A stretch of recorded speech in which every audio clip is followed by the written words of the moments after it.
Hold on one second. We about to get to the bottom of this, ladies and gentlemen. This don't make no sense whatsoever.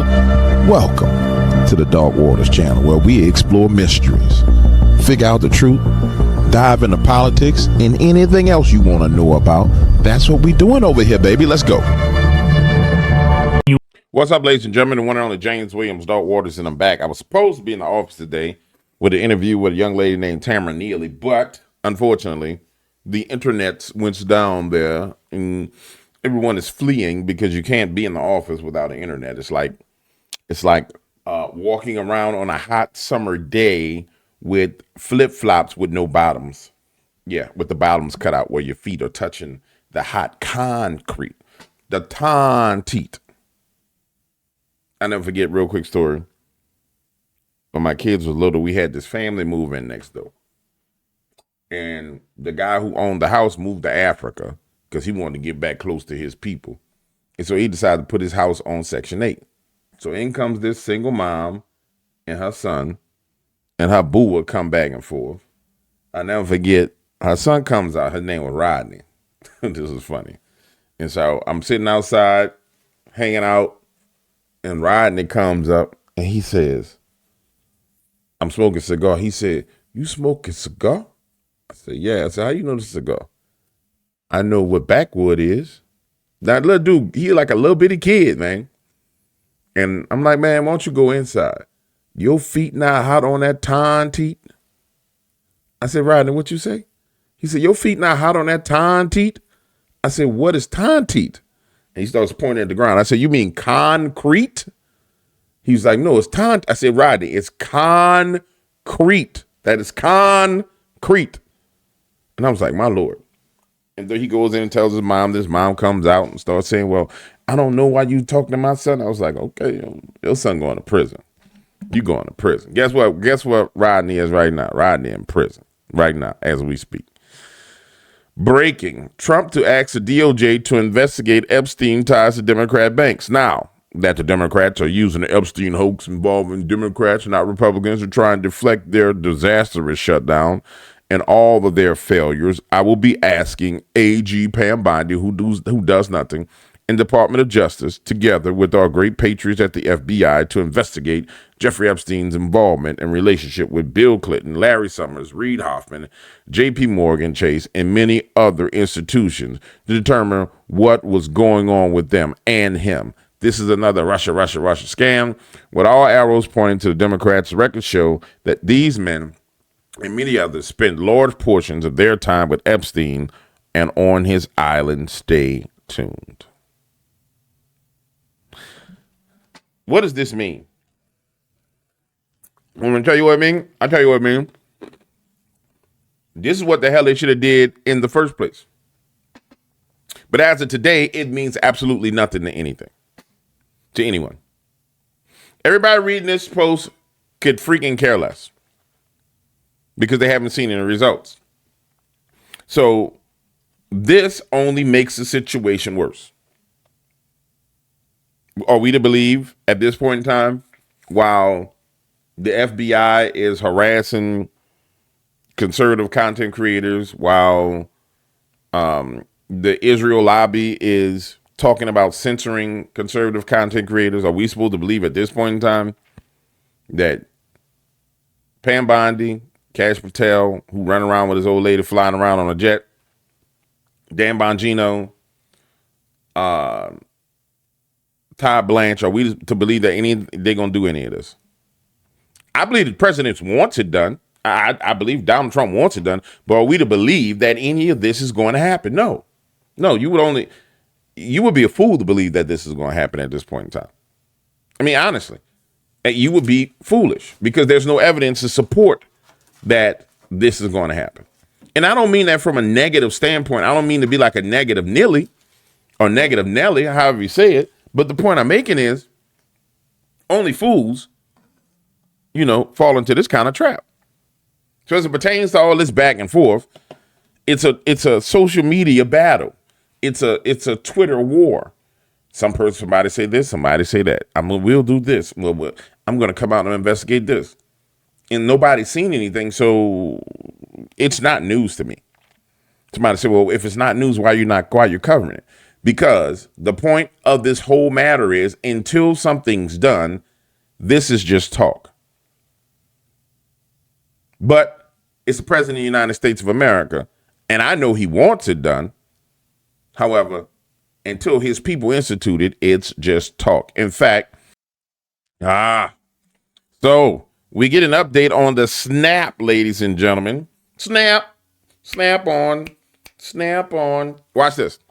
SNAP is going to make every recipient reapply to verify they can't survive without it. Benefits are being paid to nearly 200,000 dead people. 500,000 recipients are double dipping. This is just the data from 29 mostly red states.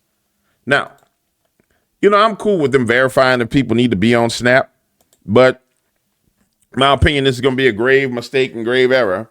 The talking point should have been, hey, there are illegal aliens on SNAP. U.S. citizens, we're going to be verifying the benefits for you. What we're going to need you to do is reapply if you are a U.S. citizen, you were born in this nation. Don't worry, you're not going to lose your benefits. However, if you are an illegal alien who's came here, or you're someone here who's committing fraud, like a Muslim who has 4 or 5 wives and all 4 or 5 of your wives are on SNAP benefits, you will be losing your benefits. It would be best if you went back home. It's real easy to do. Draw the line, American citizens versus non-American citizens, corruption versus righteousness, and then just go down the line. But the talking points is wrong. SNAP benefits are going to make every recipient reapply to verify they can survive without it. Wrong. Benefits are being paid to nearly 200,000 dead people. Great point. 500,000 recipients are double dipping. Great point. But the problem that we have is America knows that the majority of people on this stuff at this point in time aren't American citizens. So you're not addressing the actual issue. The actual issue is getting non-American citizens off the roll. Now, in the process of getting them off the rolls, you do all of this. If the talking points were just framed better, the American this could be a victory that the Trump administration claims. But the talking points are so stupid. You're coming off the government shutdown, where people are mad about, American citizens worried and afraid. And a huge significant portion of Trump supporters were on, government benefits as far as pertains to SNAP and WIC and all the rest of this. So you're coming off of that, and claiming victory. Yeah, the Democrats didn't get anything during the government shutdown. Don't nobody want to hear nothing about that. The average person don't care. Them people hungry. So they come off of that and you say, yeah, we're going to make everybody reapply to verify that you can't survive without it. That's not the talking point you need. That's not a winning talking point. On day one, when I was sworn in, which was earlier this year in February, the very first thing I did was send letters to every single state in America and said, never before has the federal government asked for the data, but it is a new day. President Trump is the president. We know there's a lot of fraud. We need to help partner with you all to figure out how to make sure that this money and these benefits go to those who truly need it and not rife with fraud and corruption. 29 states, mostly the red states, responded with their data sets February, March, April. So the numbers that you're talking through, those are numbers that we have been collecting and analyzing since early summer, late spring. Okay. The fact that this spotlight shined on SNAP has allowed us to talk about it. But here's the most unbelievable news I have really just over the last few days, that 5,000 dead people, that was just 1 month. The number is closer to 186,000 deceased men and women and children in this country are receiving a check. Now, that is what we're really going to start clamping down on. 500,000 are getting 2. But here's the really stunning thing. This is just data from those 29 mostly red states. Can you imagine when we get our hands on the blue state data, what we're going to find? It's going to give us a platform and a trajectory to fundamentally rebuild this program, have everyone reapply for their benefit, make sure that everyone that's taking a taxpayer-funded benefit through SNAP or food stamps, that they literally are vulnerable and they can't survive without it. And that's the next step here. Dumbest talking point ever. You know Donald Trump's problem? He like pretty women. I'm just going to tell you, he like pretty women. That's his problem. That's the dumbest talking point ever. Now, although what she says is true, and although what she says is accurate, it's portrayed in the dumbest way you could possibly ever portray it in hindsight, in comparison to, with the revelation as to, you got a whole bunch of damn Somalis and Afghans and every other nationality on Wick and Snap. And you even gonna try and frame this as it's a conversation about American people is a losing argument. Oh my goodness, the framing is ridiculous. If I was a Democrat consultant right now, I would be ramming this down their throat. Hey, President Donald Trump is gonna make all the people that was on WIC reapply for SNAP benefits. And I would just ram it down their throats. They're going to make everybody reapply. They're going to make everybody reapply. It just boom. And they would have to come out and say, well, they would have to correct the record when you just didn't give the real justification. The second part of this is it's talking again, just the freaking talk. This is something, I'll say this, one of the greatest things that happened, or most detrimental things that happened to the MAGA movement was this blowout or this fallout between Elon Musk and Donald Trump. And I'm pretty sure it was Jezebel that's in the White House. There are quite a few Jezebels in the White House. I'm pretty sure it was the Jezebels in the White House that did this. But if Doge had been running all the way to this point, then they would have vetted all of this. They would have vetted Snap and WIC. And they would have been able to say, okay, these people are not American citizens and they need to get cut off. And then American citizens probably would have got an increase in their benefits.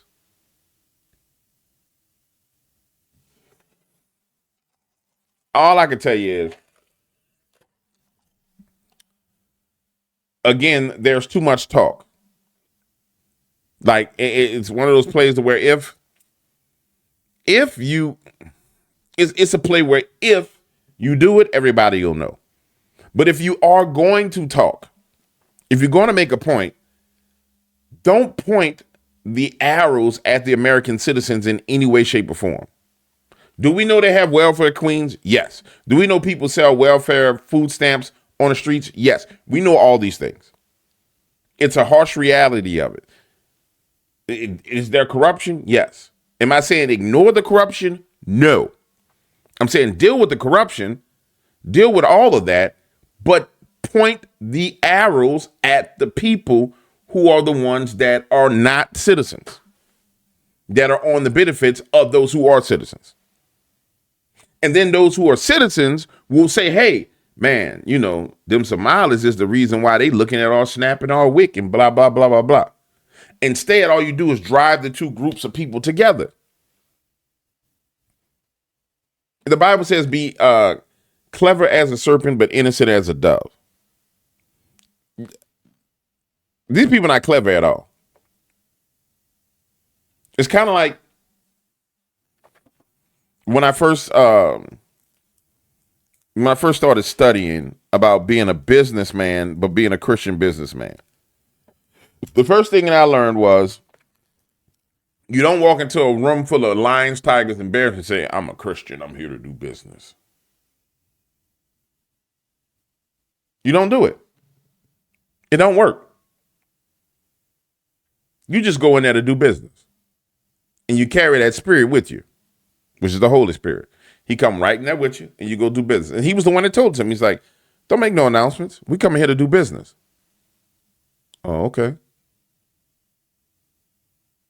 And therein lies the problem. It's this, I'm good. I'm doing my job.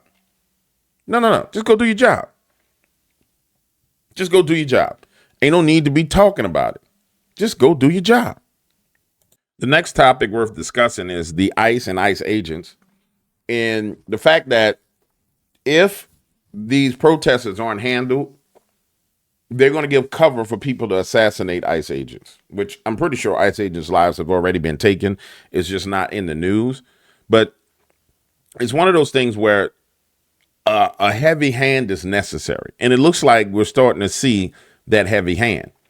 Now, if I was the president, I would tell the state troopers, hey, put a little real buckshot in there, or a little bird shot in there, and find out exactly what these people want. If they that serious, maybe some bird shot, not buckshot, but a little bit of bird shot in there. Just give them a little real pain. Because right now it's like, oh, you won't do us anything. And honestly, therein lies the entire problem with this. These people know for the most part nothing won't be done. How do they know this? Because we can't even get Alexander Soros and George Soros before Congress. They should be. The funders should be. The people who funded it, they said they followed the money and no one's got arrested. So until we see arrest of these people, I don't see the situation changing much. In fact, I think we're going to start angling and covering a couple other things because it's the same thing every day, day in and day out. Because the change starts when people get arrested. But here they are at least clamping down a little bit on it. Outside an illegal immigrant processing center in Broadville, Illinois. You know, on Fridays, this gets hot. Let's go straight to Garrett Tenney on the ground down there, so this can turn dangerous. Garrett, I see that they are arresting some people down there. What's going on? Yeah, we probably have at least a half dozen or so people that were arrested just in the last few minutes. And this is the regular Friday protest that we have here outside the Broadview ICE processing facility. A couple hundred people that are here. And what happened in the last 10 or 15 minutes, this roadway right here that leads to the ICE facility, it is blocked off. They are not supposed to be standing there. But over 10 minutes or so ago, this crowd started to move into the street to try to block it off from any access going in or out. And that's when these clashes with law enforcement started, when they refused to get out to the sides of the street, these designated protest zones, and some shoving that was involved with the county sheriff, as well as state police that are out here, as well as Broadview police. You can see down here now, riot police coming down the road. And this is after a couple of weeks of mostly calm out here on Fridays. But this comes after a week of several rulings of judges where these activists out here feel empowered. They are celebrating this morning these rulings that really are complicating the Trump administration's immigration enforcement here. And you can see the riot patrol that is out here now. They're coming and they're securing this area. Gas masks are not out at the time. We know that has been deployed here, though, previously. But tension certainly getting up here high over the last 10 or so minutes. Look, you know, we pulled back. We can really see the size of that crowd now, Garrett. Yeah, therein lies the problem. No consequences. And as long as there's no consequences, it puts those people's lives in danger, those ICE agents' lives in direct danger. Until we see some consequences, it's going to be the same crap over and over and over and over again. The theme of the rest of this year is consequences. And if you don't see any consequences by January, February, I think it's going to get real bad. It emboldens people when they know that nothing's going to happen to them. It emboldens them. It's no different than when you take a criminal and say, hey, I'm going to get you out on cash bail if you murder somebody. That dude expected to spend life in prison. When he was picked up, he was afraid the first time. He's like, man, I'm going to spend life, man. He had came in here, made his decision. I know I'm going to get life. I murked this boy. I'm going to have to go sit. Then he go on the court and they be like, well, we're going to release you on blah, blah, blah, blah, blah. He like, wait, what? You going to release me? They're going to release me? Oh, okay, cool. Go right back out and murder somebody else. And then murder. Or you embolden that criminal. And that's what we're facing, ladies and gentlemen. I don't know the solution to it because the issue is we don't have people in place to do anything about it. So I don't know how you fix it.